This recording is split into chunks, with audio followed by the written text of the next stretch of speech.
Hello, I am Endlessness and welcome back to Final Fantasy VII Ever Crisis, and it has happened. Zack actually got a new banner, and in this video I'd like to take a closer look at it and share with you my opinion on it. On the outfit, Zack has HP, and surprisingly it's only 10 points. Surprisingly, because we used to have 10 points a year ago, and then in year 2 they have started upgrading those 10-point outfits to 15. But some extra HP is always nice and can be very useful.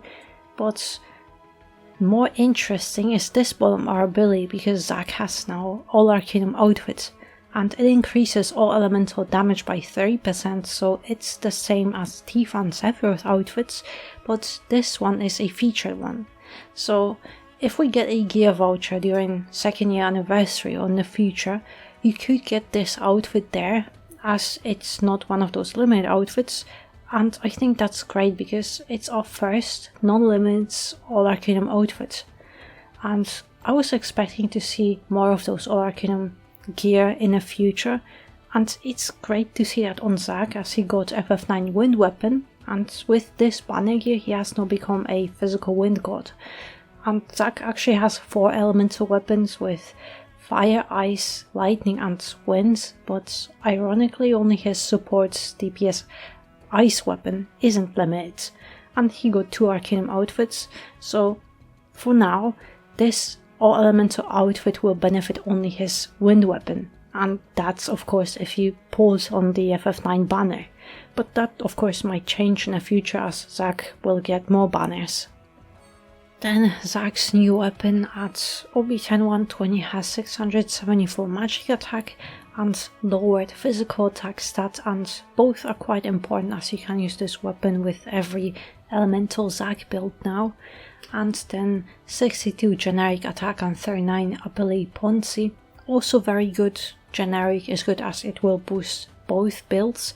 Then Exeter boost slot. And finally the command ability deals 800% magic ice damage to all enemies, and when Zack is above 50% HP it also applies exploit weakness with 35% potency on Zack. So you might think that 800% isn't much, but it's an AoE weapon and it also applies 35% exploit weakness, so it makes a lot of sense that this has generic attack R abilities so that you can put in every elemental Zack build so that he can apply this exploit weakness. And to be honest, I was expecting more of a physical AoE damage here, because it would work amazing with Zack's pressure ridge with those R abilities, and Zack could also debuff ice resistance to AoE damage and exploit weakness. But it's a magic weapon and it feels awkward at the moment to build Zack, but that might change in the future. It is, however, definitely a good weapon for Zack with those R abilities and especially exploit weakness, and also it can be a very nice sub-weapon. Zack now has banner ultimate weapon Durandal, and it has both magic and physical attack stats over 200, so it is quite high and both are perfectly balanced. And then the weapon also has boost ability potency and a new R ability interruption exploit weakness, meaning that when Zack interrupts an enemy it applies exploit weakness to Zack with 40% potency and for 30 seconds, but you can extend it by another 30 seconds with weapon C ability. And now the command ability deals 2000% combined damage and adds extra 3 AB to the command gauge, and also increases physical and magic attack with high potency for 30 seconds, and you can also use it 3 times in a battle. So to be honest, it feels like it's Sephiroth's Genji, but better, because it applies exploit weakness automatically upon interrupting the enemy. It gives you extra AB, and that's 9 extra AB in a battle, and you get both attacks increased too. And yes, Genji gives extra high physical attack buff, but everything about this ult is just so much better. So overall, I think all Arcanum Ultimate can be very beneficial, But ironically, in Zack's case, it would only affect one limited weapon, so to be honest, I have mixed feelings about it. It might change in the future, and Zack could get more elemental sets, but they'll likely come with their own respective Arcanum outfits. As for the weapon, same case, it's good, but all powerful elemental Zack weapons are limited, so if you didn't pull for them, you won't benefit from that boost that Exploit Weakness provides. However, this weapon is nice.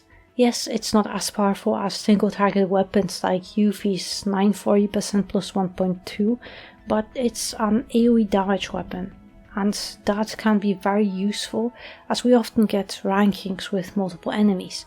And of course, this weapon is perfect for the Easter event and escalation challenge, so if you want to clear level 20 and get all those important rewards, it's the perfect weapon for this Bunbury boss. But now Zack finally has a new banner, and is it so amazing and did it make him more relevant? No, unfortunately I don't think so. I view it more as a convenience weapon, and if you skip Zack's limited weapons, it won't do much for Zack and it will not make him better.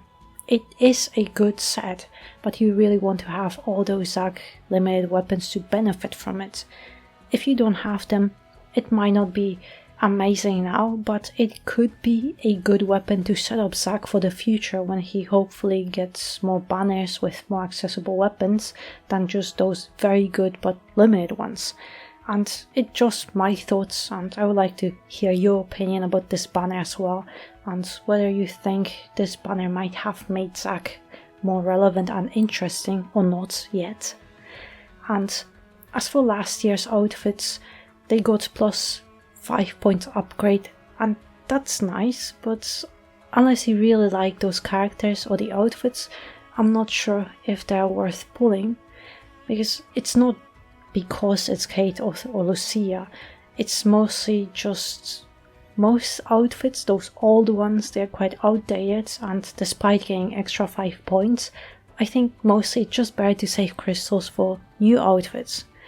And when I saw Zack with all Arcanum outfits, I thought about pulling to get it, because I love Zack as a character, but I don't have his wind weapon, and maybe a year ago I would have pulled for it, but with this aggressive pacing and insane amount of banners, I'm just afraid of running out of crystals if I were to invest into Zack as well, so I think I'd rather save my crystals and could always wishlist this weapon in the future.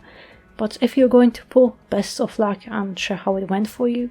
But it's also very refreshing to see a featured banner, because we get so few of them and so rarely. And to be honest, after New Year's event, I was worried that Easter events might be the same with limited banner, but luckily it's not, and I hope to see more featured banners in the future over us getting limited banners all the time. But remember, last year the crossover started in May, so it is very likely that we might get a crossover rather soon. But yeah, that will be all then. So thank you very much for watching, and I hope to see you next one.